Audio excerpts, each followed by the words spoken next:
beloved Boss Mike Cervera. Oh, eto naman mga kababayan, puntan natin 'to. Kawawa naman 'tong dalawa na 'to.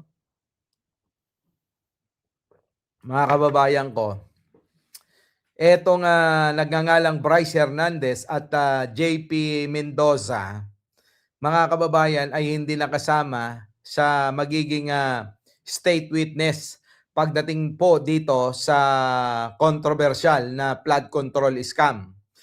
Di ba kayo nagtataka mga kababayan? Papaliwanag ko yan. Bakit? Bakit hindi nakasama? Kasi mga kababayan, ang alam lang ho ng dalawa na itinuro ay sino? Henry Alcantara. Bukod doon, wala na. Wala na akong personal na nalalaman pagdating dyan. Kaya kung hindi nakasama yan, huwag kayong magtaka. Oo huwag na ho kayong magtaka. Kasi mga kababayan, ang naaprobahan lang ay aapat. Kung hindi ako nagkakamali, etong nagngangalang si Yusek Bernardo, si Henry Alcantara, at nagngangalang Gerald Alpolencia ba yun? Oo. At saka itong si Sally, yung matanda, mga kababayan, na na ginagamit lang ho yung kanyang dokumento para ho mga kababayan para merong silang magamit na dokumento para makakulimbat ng pera. Yung pong kanyang lisensya yung ginagamit nila. Yang apat na yan mga kababayan ko. Kung inyong matatandaan yung Gerald Apolencia yata yun, mga kababayan, nagsoli na rin ng pera. Ito naman si Henry Alcantara, nagsoli na rin ng milyon-milyong pera. Ito rin hong si Sally, yung matanda, nagsoli na rin ng pera, mga kababayan ko. Tapos etong si Bernardo, mga kababayan, isa pa to. Nako.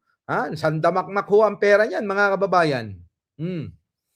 Ngayon, bakit? Kasi sila ho yung makakapagturo sa mga tao na na may kinalaman talaga.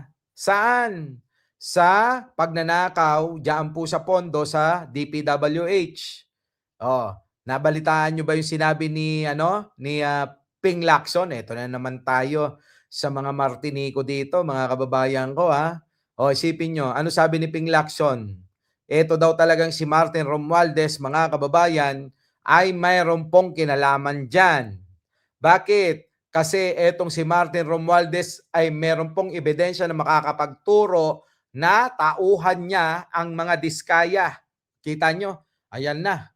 Lumalabas na, mga kababayan Si Ping Lacson na may sabi niyan, hindi ako Baka sasabihin niyo na naman, gawa-gawa mo lang yan. Ganito. Mga kababayan ko, kailan ba tayo namali? Mga kababayan Kailan tayo namali? Sige nga, sige.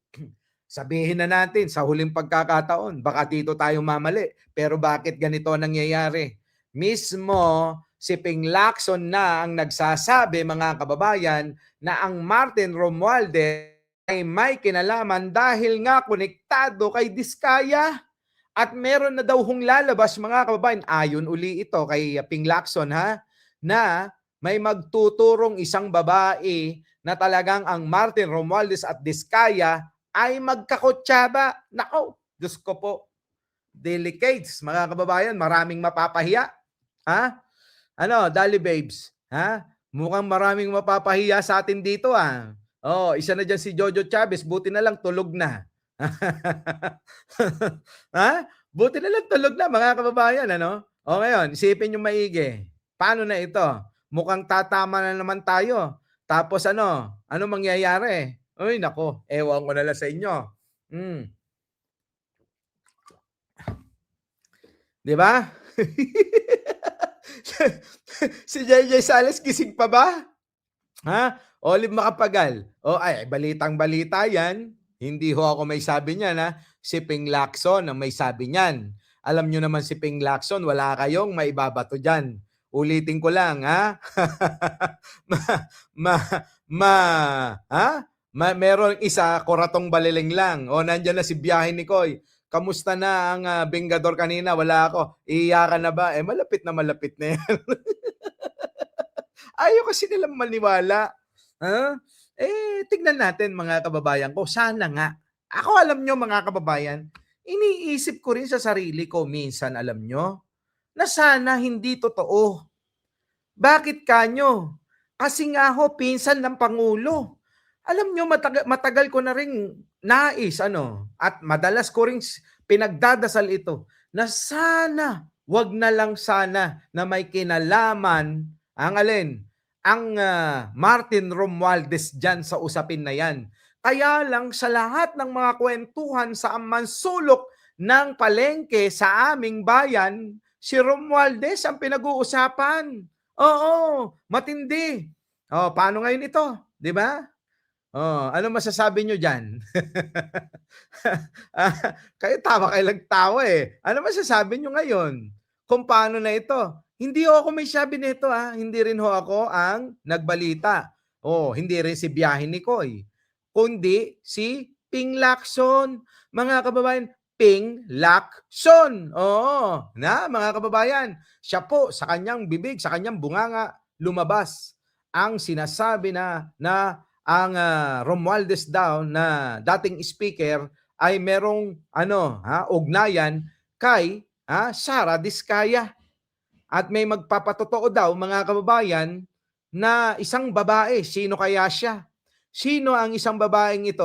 Merong akong hinala. Mukhang kamag-anak ni Diskaya, yung babae na nababanggit dyan. Sana, hindi. Boss yan na yung cup, pasalubong mo. Sige, sa'yo na to. Iyong-iyo na.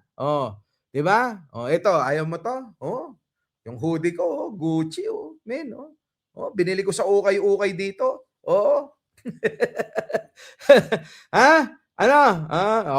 Kayo, mga kababayan ko, isipin nyo maigi yan Eto, pero dito, mga kababayan ko, ako okay lang na hindi sila na-aprobahan. Kahit na sila alam nyo, yung mas kilala na talagang maingay na nagbunyag o nauna na nagturo kung sino-sino yung mga involved o kasangkot sa issue ng flood control scam at mga kumita, nakaka-kickback tulad nga dyan ni Alive, Joel Villanueva, Jinggoy Estrada, at saka itong si Ramon Revilla at marami pang iba, mga kababayan ko limitado lang yung kanilang nalalaman. Kaya tingin ko kaya hindi ho sila na-aprobahan. Ano po? Our beloved Boss Mike!